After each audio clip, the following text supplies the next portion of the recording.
And it's like the violin kind of thing. Yeah, I need those sounds. In a slump. I did not just ask that. Her name's obviously Adeline, but anyway, to see that still. What's going on with my bangs? Everyone who hates this book can suck it because I love it, and I will say that with my whole heart and soul and chest and everything because I freaking love this book. She was cray-cray, and she looked like she was a normal, perfect girl on the outside, and in the inside she was crazy. My cat has decided to come say hi for once. You wouldn't know that I had a cat because you never see her, but here we are. She also doesn't like me that much, even though, you know, she was technically my cat, but it's fine. When you say hi, she's not gonna like this. Say hi. Alright, go away now.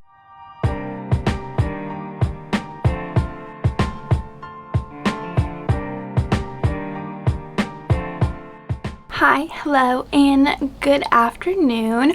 Welcome back to my channel. If you're new here, then hi, I'm Helena.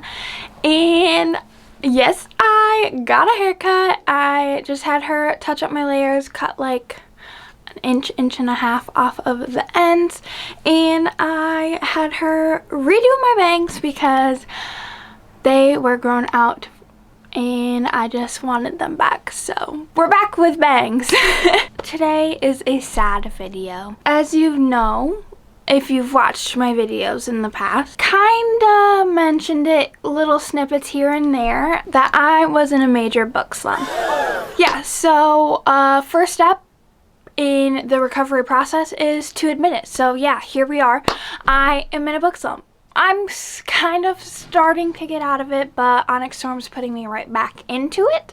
So we'll see how long this lasts. And that's why I haven't had a wrap up in about 3-4 months on my channel. It's because I have been reading a total of literally like 2 to 3 books a month because of the slumpy slump. We're gonna do December's, January, and February's wrap up all in one video because here we are. We're gonna start with, because November I had a really good reading month, so as you saw, I had a wrap up for November and I read 7 books. That is an all-time high for me because usually it's about 6 a month. November was really good, and then December went straight down the toilet, right in the turtlet, as Schmidt would say. That you just threw in the turtlet. Let's get right into the video because this is just sad and it's probably not going to be a very long video. The first book that I read in December was Haunting Adeline by H.G. Carlton. I gave this 4 stars. So I did like this. So obviously we have dual point of view in this. So we have her point of view and Zaid's point of view. And I love Zaid. I love him, love him, love him. And I understand all of the book girlies' obsession with him because he's this dark, mysterious man that just like shows up. Obviously he's a hacker too, so it's easy for him to get into her house without even having to try. And the gun scene, if you know, you know. Why was that so hot? Please tell me, what is wrong with me to think that that was fucking hot? I did like the subplot of mystery of trying to find out the grandma's killer and all of that. And I heard that she actually just came out with the grandma's book, so it's obviously in the past. But that sounds really good, so I might actually pick that up hopefully soon. I also love that we get kind of the depth of Zaid. Zaid is a very complex man. He is obviously a stalker, but also is actually such a good guy because of what he is trying to do in this world and hunting down the trafficking rings. It was cool to see him actually like giving a fuck and trying to make a difference in this world and saving all of the children and the women that are affected by this stuff. So, and I'm definitely excited for book 2. It is on the TBR card, obviously, because this left off on a big ass cliffhanger, and I'm just so ready to see what the fuck is about to happen in book 2. And I've also heard that book 2 is better and darker than the first book, and I actually liked the first book, so I'm excited. Definitely recommend this though. Like 4-star is a good rating. Okay, so book 2 in December was Lights Out by Nevessa Allen. This I actually tandem read. I listened to most of it on audio. I heard that it was similar to Butcher and Blackbird in the sense that it had a girl and a guy narrator, and I put it on just to see like what they sounded like, because I'm not a big audiobook person. I don't know, I'm just not. I don't love audiobooks, especially if there is only one voice. And say I tried to listen to Blood of Hercules, and then in like the first chapter, the narrator was a woman, and she tried to do a man's voice, and I was like, instantaneous no. If I listen to an audiobook, it has to be 2 narrators, a guy and a girl, because I just hate when a girl tries to do a guy voice and a guy tries to do a girl voice. I just can't stand that. So audiobooks aren't really my thing. I am hoping to try and get into more of them, but like I said, it's hard for me. I give this a 4.5 star. This was actually so good. The only reason why this really wasn't higher was, and honestly it could go down to a 4-star, is because I feel like we just didn't get a whole lot that happened until the end. Like the first half is really just him stalking her and like trying to scare her and stuff. I just feel like there wasn't much of a plot other than the stalking. The stalking was a majority of it, obviously, and then they get together, and then all of a sudden they kill someone. I'm not gonna say who, obviously, but they kill someone. And then that's like the rest of the plot is them trying to like cover it up and everything. And that only happens in the last like little bit. So the first majority of the book is just the stalking, which I would have liked it more if it was similar to Haunting Adeline. Haunting Adeline was actually, honestly, yeah, this could go down in rating now. Now that I'm thinking about it, I liked it. Obviously, I liked the whole aspect of more of a modern setting with TikTok and with the masked men and the thirst traps and everything. That was pretty cool. Like I said, the stalking just wasn't, say, as good and as thrilling as Haunting Adeline. I feel like this could definitely go down to a 4-star because I liked Haunting Adeline more than this, but this was very good. There was quite a bit in this that made me dying laughing. I was listening to it in the car most of the time, or when I was like doing my book journal, and I just was dying laughing because the mask kink and everything in the thirst trap videos and her commenting on the videos. It was super funny, and it was definitely, I feel like it was a more of a lighter read. Then I was kind of missing the Haunting Adeline feels, and I didn't want to go into book 2 just because book 2 is quite large, especially compared to book 1. So I found this little guy. This little novella was Satan's Affair. This was my last book in December, so this was my last book of 2024. This, I loved it, honestly. I loved it. I loved the little psychotic moment of a delusional girl. I don't know. I think there's something wrong with me because I actually loved this. I was looking at the Goodreads reviews, and a lot of people were like, what the fuck is this book? Like, and all these other things, and I was just like, I actually loved this. Like, I wish this was a full story. I wish we had gotten a full story on Sibby, and I actually loved her and her henchmen. Towards the end, when she was, you know, caught in the mental hospital, they were like, your henchmen weren't real, they were mannequins. I was like, don't fucking listen to her. I was like, you get your henchmen back. And when I'm hoping she does more with, even if it is just another novella, I'm hoping that she does do a little bit more with Sibby, because in the end it did kind of leave off to where she could potentially do another story or another novella even with Sibby and her henchmen. I loved Zaid and Sibby together in Haunting Adeline, and so that's why I did pick this up, and I actually very much enjoyed it. I did rate this a 4-star actually for a novella, So, which I feel like I can't rate a novella 5 stars, obviously, because it's only like 200 pages. Is that? No, not even. So overall, in December, we had a good reading month as of ratings and stuff, just not a good reading month as of how many books we read. So that was our December wrap up. Now we'll go into January, and January and February I only read 2 books total, like 2 books in January and 2 books in February. That's why I'm doing this kind of video where it's all 3 months and basically just talking about how I'm in a reading slump right now, is because it wouldn't be a long video. It would be like nothing, actually. I would have to do a reel if I wanted to do each individual months as a wrap up, because I read 2 books in 1 month. So on to January. Technically, January I read 2 books and a novella. It's just the novella was inside of the book, and that would be Bad Blood by Jennifer Lynn Barnes. So I read, obviously, Bad Blood. It did come with the novella 12 in it as well. So the last chunk of it, so all of this is the novella 12, and then all of this is Bad Blood. As of overall for this whole book and this whole series, it's obviously a 5-star series. This book was a 5-star. I love this series so much, with it being the conclusion, and we got a little bit of everyone in this book. The first portion was about Michael and his dad, and we got a little bit more, and then we added another natural to the program, which I loved seeing, that we are growing the natural program that they were in. The little middle part was more about Leah and her background and her whole story.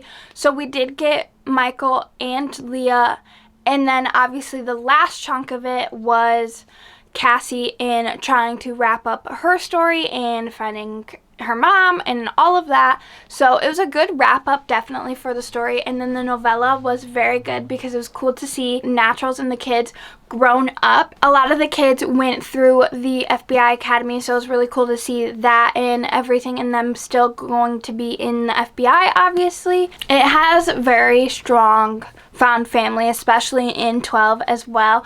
12, the novella, has a really strong found family because they are still very much in contact with each other through the FBI program, and even though some of them didn't go through the FBI program, they are still in so much contact with each other that they are still basically family now. And even seeing them get super close with their agents that were originally signed to them in like the first couple books.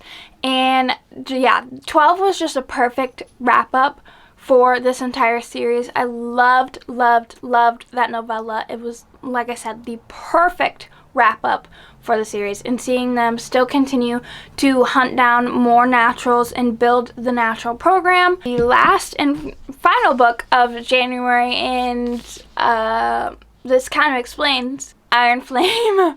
Obviously, this thing was huge, and I feel like it did take me a long time to finish this book just because of how big it is, but I have seen the hate on this book. I have seen what people are saying. I do not agree. 1000% do not agree about anything that people are saying. I loved this book. It was crazy, it was good, and it left off obviously on a big cliffhanger, and I already knew what happened in this book, and I still absolutely fucking loved it. So obviously Instagram spoiled it, and you've seen that vlog where I talk about kind of how Instagram did spoil it, and I know what happens and all that, but it still surprised me, and it was still so freaking good. And there's no notes, honestly, no notes. And like I said, I just don't see why people hate on this book. But I will say this, I've said this a million times, and I'll say it again, I'm a very easy to please reader. I am here on a good time. I'm not critiquing books like a lot of people do. I have just seen the hate on this book. I've seen people love this book, and I've seen people really hate it and be like, yeah, it's giving major middle book syndrome. Well, guess what? Middle book syndrome still needs to be a middle book. If that makes sense. Does that make sense? I don't think that makes sense. But anyway, we're going to stick with that. Middle books still need to be in the series. Yes, it definitely could be shorter just because it was so big and so long. But I just feel like middle books are still so important, especially in a fantasy series, because you have to have that even more world building. We got obviously world building in Fourth Wing in the first one, but this has just even more world building. We obviously have new locations, new settings, new people, just new plot, and obviously there's just so much to this, hence it is, you know, 700-800 pages. How many pages was it? Oh, I guess not. It was 623 pages. Okay, so that's not bad. It just looks really thick. As I'm currently filming this, I am 65% of the way through Onyx Storm, and I feel like that one's shorter than this, obviously, but I feel like Onyx Storm is taking me much longer to finish because I did start it in February, but I still haven't finished it. I am only 65% of the way through.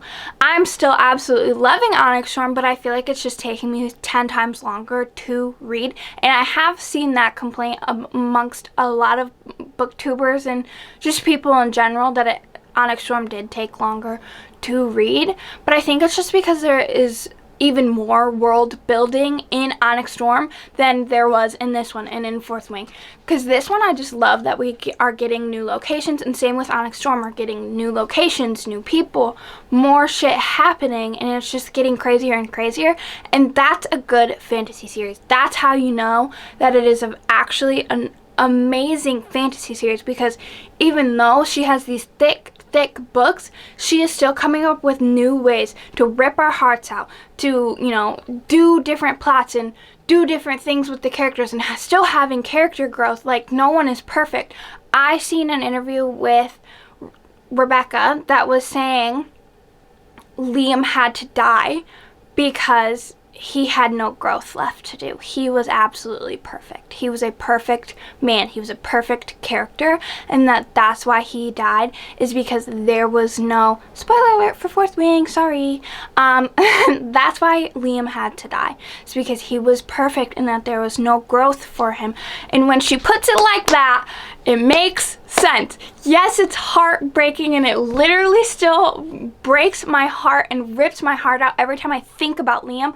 Like, when obviously I posted that vlog of my daily life and I was finishing Iron Flame. Well, I wasn't finishing it, I was in the middle of it, but I was in the middle of Iron Flame in that vlog, and the whole scene where Liam just like pops up as her, you know, imagination, and I was like, hold up. I was like, I gotta stop reading because I'm gonna cry real quick. I'm gonna get it out, and then we'll continue reading. And that's exactly what I did. I cried, I got it out, and then I continued reading the book because Liam was just, Liam's my favorite, and I miss him.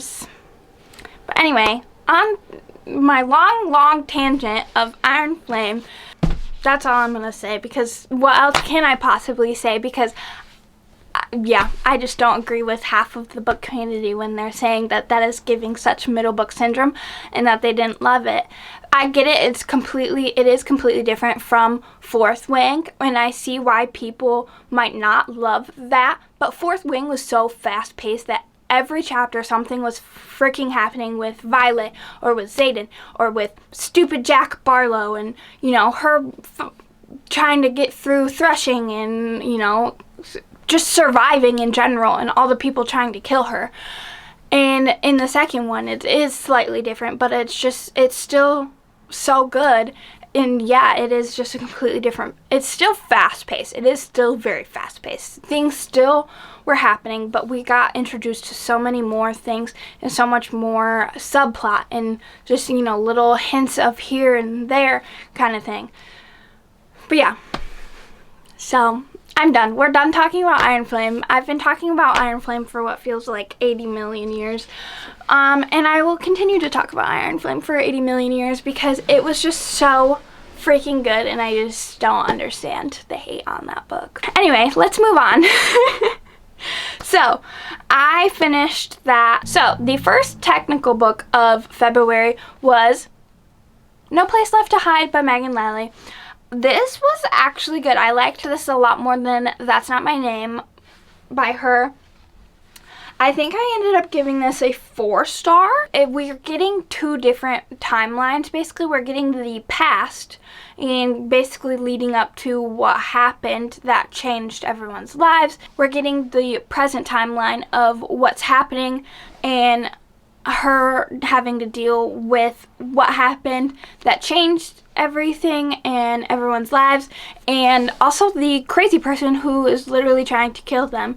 And then we find out obviously who it is and who's trying to like frame her basically and get her to confess what she did. This was just a roller coaster, to say the least. I absolutely loved this, actually. It was so good. This is definitely one of my highest mystery thriller ratings, and I actually loved this, and I'm so glad that I ended up picking this up and buying it and everything, because I wasn't sure if I wanted to continue with her books. And I was like, I don't know, I semi-enjoyed That's Not My Name, but I kind of knew what was going to happen in the end.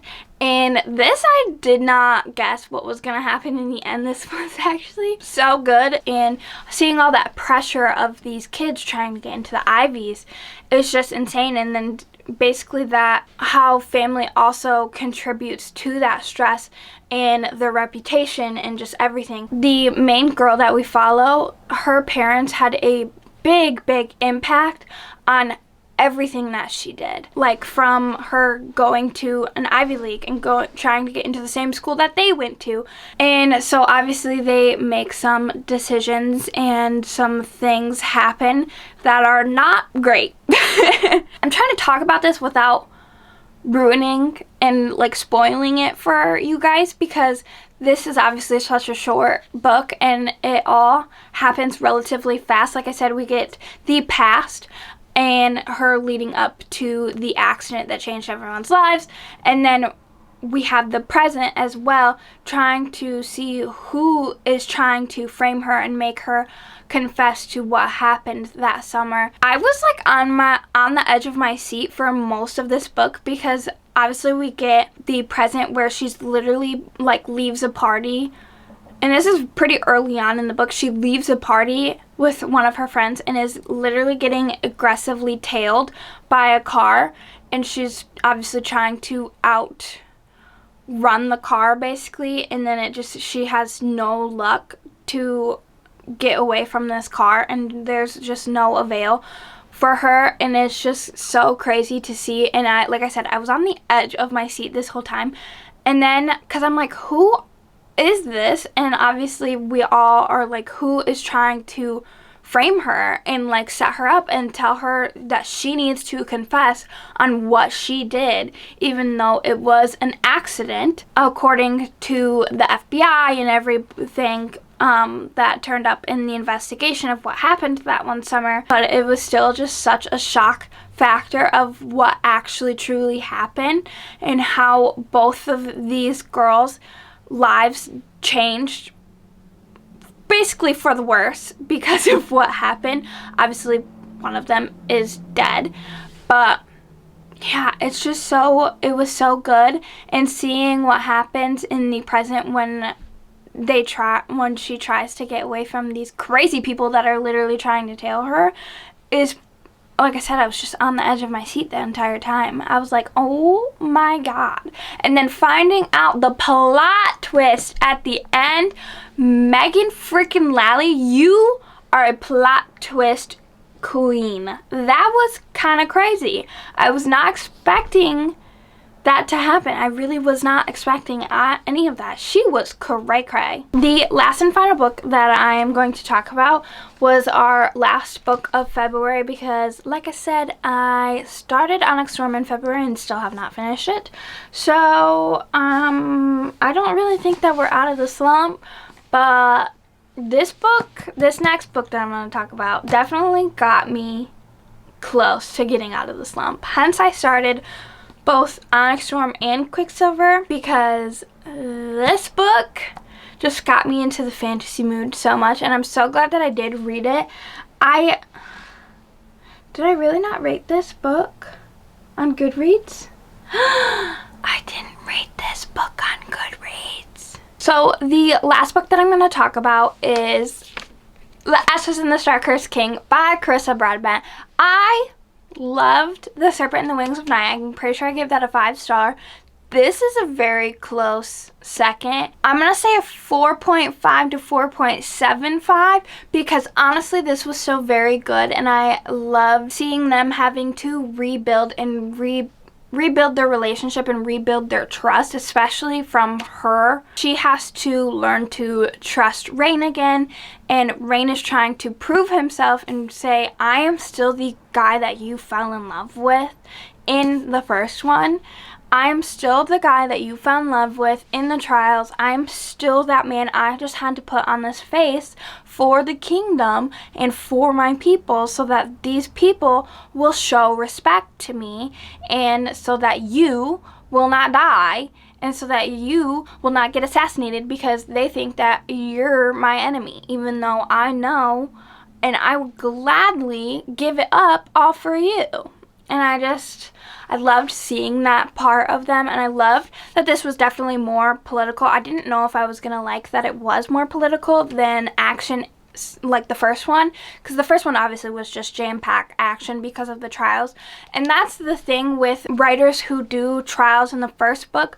I don't know how they would do the second book just because, but she did this really well actually, because like I said, we saw a lot more of a political standpoint of him trying to become king and trying to take control over the kingdom and seize his power. Seeing a rebellion take place as well right in front of his eyes, and knowing that his now wife is actually leading the rebellion, and he knew that. He knew that, and he just didn't really care because he still loves her with all his heart. And I'm obsessed with how this ended, and finding out that she is half vampire, and then kind of exploring, which we find out that she's obviously half vampire in the end of the first one, finding out that she is half vampire, but also now exploring what that kind of means, and seeing her growth as a character is just so awesome. And she is so badass. She was obviously badass in the first one, but this one we get a more softer side of her. We get a more, obviously, more vulnerable side to her, but then she becomes this straight up badass, half vampire, half human. I'm definitely excited for Misha's story, but also kind of nervous because I've heard some people not love Misha's story, but I love Rain and Araya so much that I'm gonna miss them. And obviously there's gonna be a cameo of them because obviously they're Misha's like best friends. I'm just gonna miss Rain and Araya so much. I ended up loving that duet. I love Rain and Araya. I love Rain so much, and yeah, so I'm gonna say a 4.5 or 4.75. I apparently didn't rate it on Goodreads, so I think I was trying to sit on my rating, and then I moved right into Quicksilver and Onyx Storm, and then just totally forgot about rating it. So I think 4.75, just because it did move a little bit slower in the beginning, but once the rebellion started to happen and we got more of all of that, and her starting to trust Rain a little bit more, and her, starting to come out of her shell and saying, well, screw this, I'm not gonna be the sad little pathetic human who is now being held captive anymore. So that was really good. I liked that part. So, but yeah, like I said, the first little part was a little slow, so that's why it's not a full 5, but other than that, it would definitely give 5-star feelings because I just love this series. That is all. I'm hoping that March is going to be better because like I said, I'm in the middle of 2 right now, but who knows, honestly, because I'm starting a second job, and and it's gonna be a busy, crazy month, but I also am gonna have a week off because of surgery, so I will literally be in bed for a week doing absolutely nothing. So we will definitely try to get some reading done in that week for sure. I'm hoping to finish Onyx Storm and Quicksilver before I even have my surgery. Thank you so much for watching, and hopefully the slump is almost over, so that way I can get a little bit more content out for you guys. And that's kind of why I've been just doing sit down videos a lot more recently and not as many vlogs, just because I haven't been reading that much, unfortunately. So like I said, hopefully the slump is almost over, if not already over, because I'm absolutely loving Onyx Storm and Quicksilver, and it's crazy that I'm reading 2 books at the same time because I said that I would never do that, so kind of crazy. But thank you so much for watching, and I will see you guys in my next one. Bye!